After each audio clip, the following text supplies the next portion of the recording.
Hey, Browns fans, day two of Browns joint practices with the Vikings in the books out here in Berea, and a lot of stuff to talk about that went on the fields here behind me. I'm Spencer German, of course, for Cleveland Browns on SI. Anthony Moeglin, also of the site, alongside from home, but we are reacting to everything that played out over the last couple of days, and specifically day two, again, of joint practices with the Vikings as we turn the page and get you ready for that second preseason game coming up on Saturday between Cleveland and Minnesota, which will basically be the battle of the backups. But we'll talk about that here in a little bit. I want to start with, I think, really one of the sort of overarching stories every day that we show up to Browns training camp out here, which is just the injuries that continue to pile up. We know about the usual guys. I don't necessarily have to go through the whole list, but the usual guys, your Nick Chubbs, your D'Anthony Bells, your Naheem Hines, the guys who are on the PUP list. Greg Newsome with the non-football injury that he started on, Dalvin Tomlinson. Those guys were very present today. They were around, but they obviously still are not practicing with the team. But the notables that I want to kind of rattle off for you are the guys who returned today, which includes Zadarius Smith, who was dealing with that knee injury after last week. He was back out on the practice field today, got a chance to go up against his former team. And Isaiah McGuire, who was sick yesterday, he returned to the field today. One new absence from practice in its entirety today was Rodney McLeod, who Kevin Stefanski described that as being sore after practice. He was very vague about what it was with him, but he was the one guy that was new that was missing from practice today. And then throughout the session, couple notable injuries, or really just players who were injured. We don't really know what the injuries were. But Kevin Stefanski classified the following players as all dealing with soreness: David Njoku and Amari Cooper, which were the two big ones.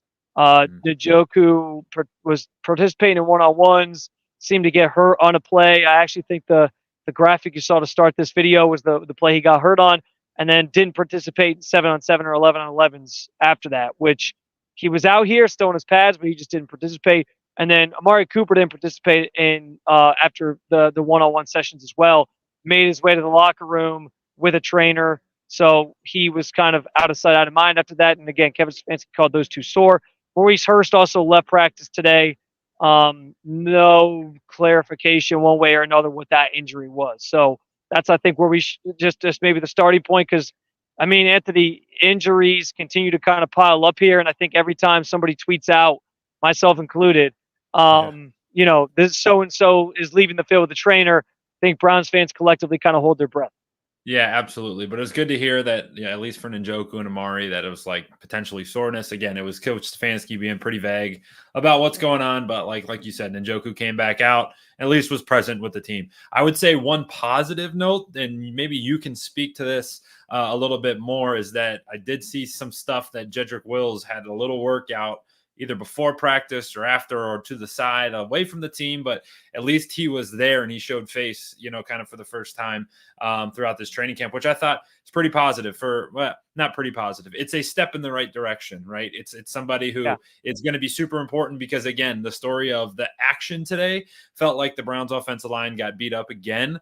But to see Jed back, at least on the field, trying to figure out whatever's going on with his knee, I think is a step in the right direction in terms of, hey, these injuries are starting to stack up, but hopefully for that tackle position, we've seen Jack Conklin now on the side, and now you see Jedrick Wills, hopefully both of those two trying to get back to solve that tackle issue. Well, let's just be honest too. I think there is some concern about the timeline for Joe Wills at this point. DeJuan Jones had the exact same injury essentially, and he's already back out here. They had their surgery around the same time, and he's been back out here since OTAs putting in work. So I think there is some concern there. I don't know what that means for the start of the season for Joe Wills, but in a season for him where he's trying to prove himself, he's trying to earn that next contract and, live up to that first round potential. It's not great that he's not out here so far. So yeah, that mini workout that he kind of was doing was, I guess, a step in the right direction, but it also feels like a step in the right direction coming a little bit too late for him.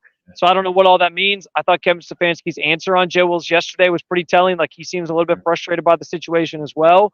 But yeah, I mean, obviously a positive that I just don't know how much to read into, because I think overall the Joe Wills situation is kind of a tenuous one.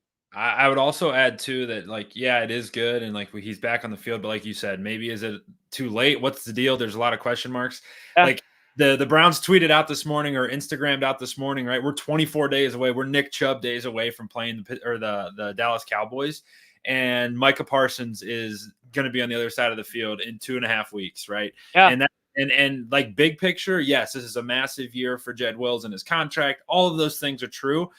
Small picture, you have the potential one of the best teams in the NFC, potential NFC champion, NFC East champion coming into your doors in just 2.5 weeks with the eyes of the nation. It's the game of the week, Tom Brady, the whole thing. And if you don't have a tackle to block Micah Parsons, it's going to be a long, long day for you. So, that's coming. The start of the season isn't far off, and this tackle issue is still a question mark. Yeah, and that was evident, I think, again out on the practice field today that the tackles continue to struggle. James Hudson is clearly having some issues, I think, on the left side filling in for Jed Wills right now. So that's obviously that's very concerning for the Browns at this point.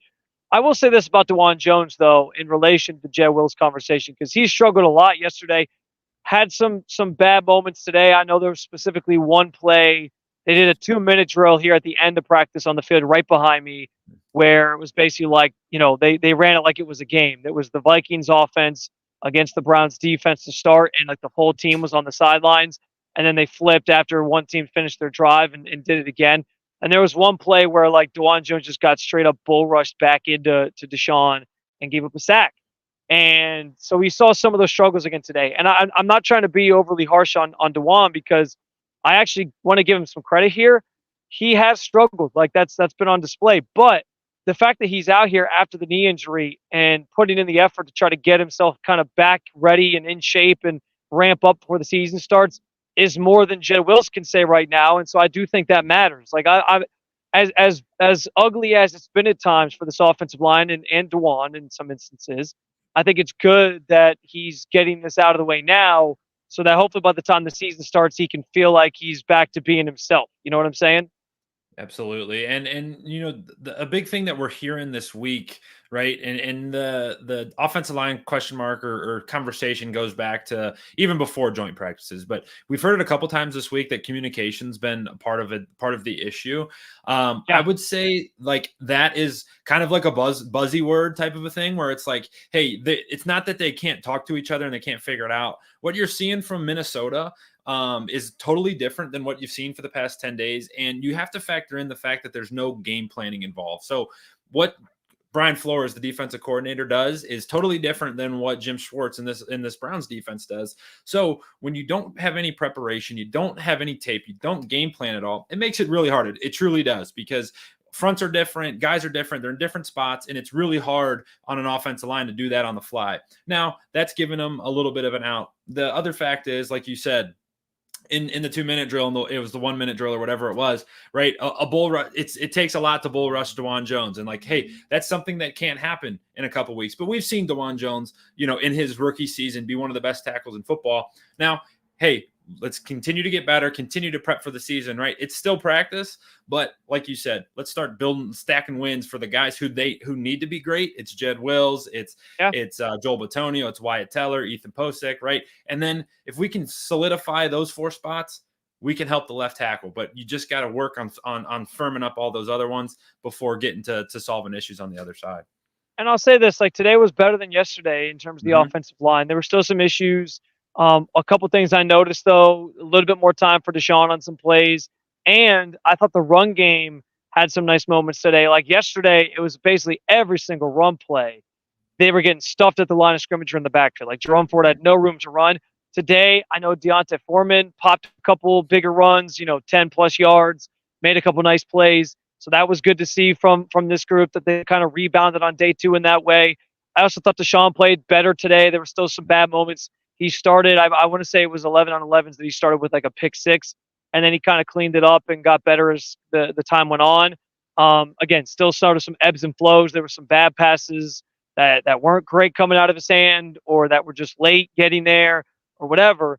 But in between that, there were some moments that made you say like, okay, that was pretty good. And I think one of those was probably the play of the day, which was during 11 on 11s, Jerry Jeudy kind of streaking a roll in the back of the end zone to Deshaun's left.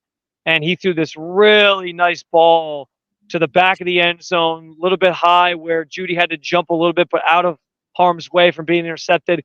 Jumps up, high points the ball, comes down, taps the toes, and it was a touchdown. Again, probably the best play of the day, and it was probably one of Deshaun's best throws of Yeah. the day, I would say as well. And he had a couple of those moments. He had a couple of throws where you were like, okay, like that's what you're looking for. But again, it was kind of one of those situations I still feel like where you feel like this Browns offense is still a little bit stuck in the mud with some, every now and then you kind of get like a diamond in the rough thrown in where it's like, okay, that's what you're looking for. That's a good play. Yeah, absolutely. And it's tough too because everything's really connected. We already talked about the injuries, but that comes back into play, right? There's been 2 days in all of camp where the offensive weapons, if you will, have been at full strength, where it's been David Njoku, Amari Cooper, Elijah Moore, and Jerry Jeudy. Today was looking like it could be one of those days before Amari and David Njoku both go down. But when you start to see these guys on the field together, it's there, right? You've seen it, you see it, and it's there. It's not consistently there yet.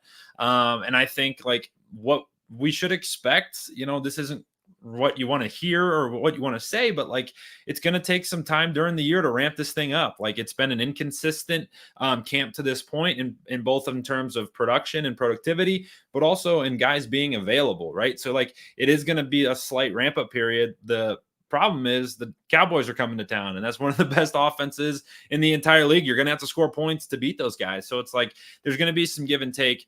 The thing is, you can see it. It's in there. This offense has the tools and the people to be elite.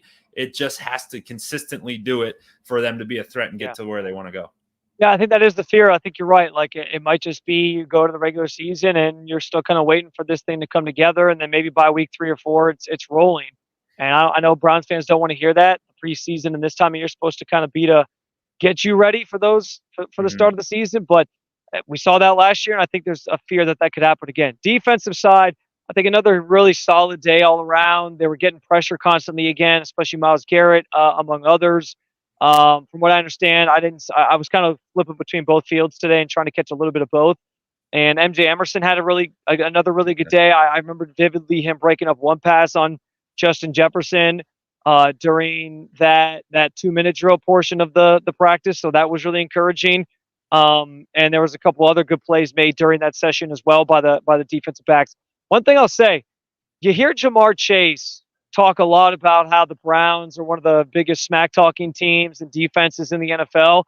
And it's funny because I think fans sit back and they're like, wait, really? We don't, you don't hear that stuff on the broadcast, right? Mm-hmm. But I tell you, out here at practice, you hear them jawing. There was a lot of jawing going on over both the last 2 days. A lot of it comes from Greg Newsome, which is kind of funny because he can't really do anything about it right now. He's on the sideline.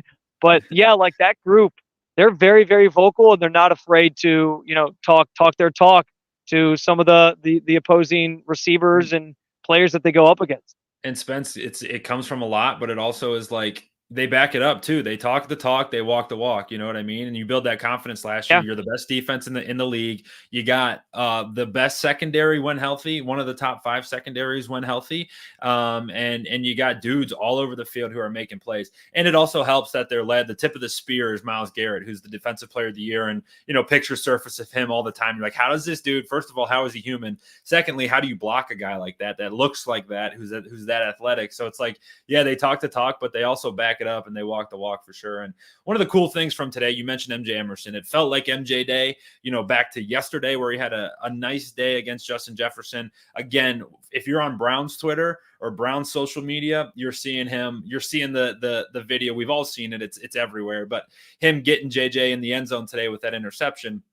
It's funny, you go to Vikings Twitter and there's two clips of Jettas getting a touchdown over top of him. So what I like about that is that it's a back and forth. It is 2 guys who are at the top of their craft, and they're going at each other. And after practice today in Jefferson's media availability, he even said that. He goes, this is the best defense. This is one of the best defenses we're going to face, and going against them every single day. And this isn't a quote. This is just kind of paraphrasing, but going against these guys is huge for the Vikings offense. And on the flip side for MJ Emerson in the secondary, going against those cats on the Minnesota offense is awesome for them. Yeah, I was going to bring up the same thing you did. I thought Justin Jefferson had some glowing comments about MJ in particular. and just this Browns defense and the opportunity that it created for them to get some good reps out here the last 2 days. One other thing I'll bring up real quick, because you talked earlier about miscommunications on the offensive line. We saw some of that, I think, during that 2-minute drill, too, because I asked Kevin Stefanski specifically. There was a couple plays, the second teamers were out here, and Jameis Winston threw it deep, and the receivers stopped short. And I kind of assumed, okay, these were supposed to be choice routes, and the receiver picked, the curl instead of going over. And Kevin Stefanski basically said, like, I don't know that those are choice routes, which tells me that, like, either there is a miscommunication there or the receivers just aren't understanding what routes they're supposed to run. And again, it's the second team, so you're not panicking. It's not Jerry Jeudy doing this. But those are the types of things that, this time of year is supposed to help you iron out and get worked out. And so, yeah, I think that continues to be something that's a work in progress for this team at this point in camp. I would say too, it's funny, for whatever reason, these past 2 days, this has been a different Kevin Stefanski in terms of answering questions, right? He showed some frustration yesterday. Kevin Stefanski normally would take your question right there and be like, yeah, it was a choice route. Like, he went the wrong way. And I'm sure behind closed doors, they're on tape. It's on the big board. Like, hey, whoever's fault this was, he's circling them. Like, don't ever do this again. If it was a wrong play, wrong call, whatever. But he's been a little bit more open, which has been interesting. Definitely a little bit different of a demeanor from Stefanski. But like you said, we get so caught up in, hey, this was an interception or a pick six here, or the offense didn't look good here. We have to remember it's practice. Like, this is practice. You're supposed to mess up, make mistakes, do those things so that on September 8th and in the 16 weeks to follow, those things don't come up again. So that's the biggest thing. Keep it in mind of, like, hey, using this time, iron those problems out, iron those issues out, and get ready, for a big season. Yeah, no doubt. This is where you want to see them. If they're going to make mistakes, rather here than week one. One last injury note I wanted to bring up. I know yesterday we talked about Mike Hall and that whole situation, but also the fact that he left the practice field. We were told today that he sustained sort of like a neck injury of some sort, a stinger to his neck. And it's likely, Kevin Stefanski said, there's a possibility that he misses some time. So while the Mike Hall situation kind of plays itself out, we might not be hearing or seeing from him for a little while. He was out here today, not in pads or anything, just kind of supporting his teammates. But just for what that's worth, he seems like he's sustained some sort of injury along those lines. If I'm picking a winner for the 2 days, I think I give the nod to the Vikings slightly. Their offense had a little bit more success in spots than I think the Browns did. I think that's the big difference. Not that the Browns defense wasn't incredible, but I just think, you mentioned some of those touchdown passes to Justin Jefferson, both two JJ names. Yeah. I think that kind of is the difference maker there. But I think it was an all-round, well-rounded couple days. And I will say this, I asked everybody that we could the last couple of days about preseason games versus joint practices. Everybody seems to believe that you get a lot, if not more, out of these joint practices than you do preseason games. So we'll see if this is the future of the preseason in the NFL. One thought to add to that is that for everything we see across the league, fights here, punches here, this seemed like, and you were there the past 2 days. This seemed like a pretty, civil's not the right word, because it was like, hey, these two teams are getting their work in, but it seemed like it was very mature and getting their good work in without it ever escalating to a brawl or a fist fight or helmet fight or whatever.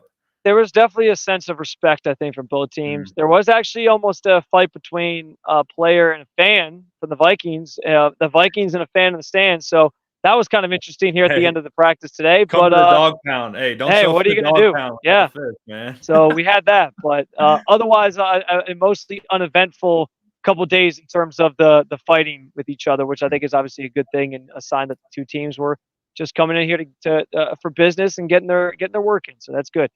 Guys, I always end these by encouraging you to follow along and find more content like this at the Cleveland Browns on SI YouTube channel. I know Stefanski from yesterday's up there. I'm still working on Stefanski from today. I'll have Deshaun Watson up there shortly as well. He spoke today, had a lot to say. We didn't even get a chance to kind of hit on what he talked about. Apparently there was some sort of, we're talking about miscommunications.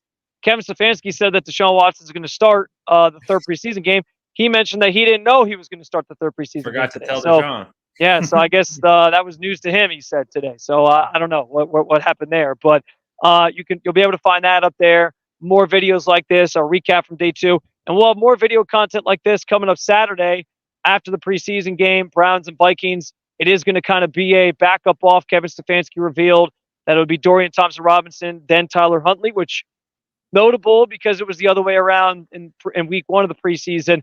Seems like Dorian Thompson-Robinson is sort of cementing himself as that third quarterback. So we'll see if that all comes to fruition, and we'll get a chance to watch him do his thing on Saturday. In the meantime, though, guys, also follow any of our written content over at Cleveland Browns on SI, and there's a whole bunch of stuff up there from today, including coming up here in the next hour. So I'll have my sort of practice recap for you that I've been doing. So keep an eye out for that.